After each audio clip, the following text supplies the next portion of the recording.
தமிழக வெற்றி கழகத்தின் தலைவர் திரு விஜயண்ணா மீது எனக்கு எந்த ஒரு பர்சனல் விரோதமும் கிடையாது. நான் ஒரு அரசியல்வாதியா தான் அவர் கேள்வி கேட்கிறேன்.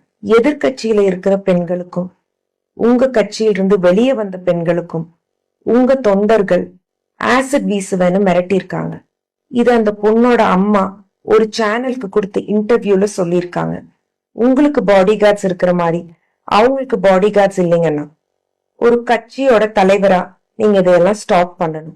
An efficient politician should focus on people and not on power. நம்ம திமுக கவர்மெண்ட் மக்களுக்காக பல நல்ல திட்டங்களை கொண்டு வந்திருக்காங்க. பெட்ரோல் விலை குறைப்பு, இல்லம் தேடி கல்வி, மக்களை தேடி மருத்துவம், இன்னுயிர் காப்போம் 48, காலை உணவு திட்டம், புதுமை பெண் திட்டம், கட்டணமில்லா மகளிர் பேருந்து, மாவட்டம் தோறும் டைட்டில் பார்க், இப்படி சொல்லிட்டே போலாங்க. மக்களுக்கு என்ன பண்ணணுங்கிற தெளிவு திமுக கவர்மெண்ட்டுக்கு மட்டும்தாங்க இருக்கு. பாஜக போன்ற பலவீனமான கட்சிகளுக்கு தமிழ்நாட்டை பத்தி எந்த ஒரு புரிதலும் இல்லை. A good leader should have an efficient understanding of the entire country and not just North India.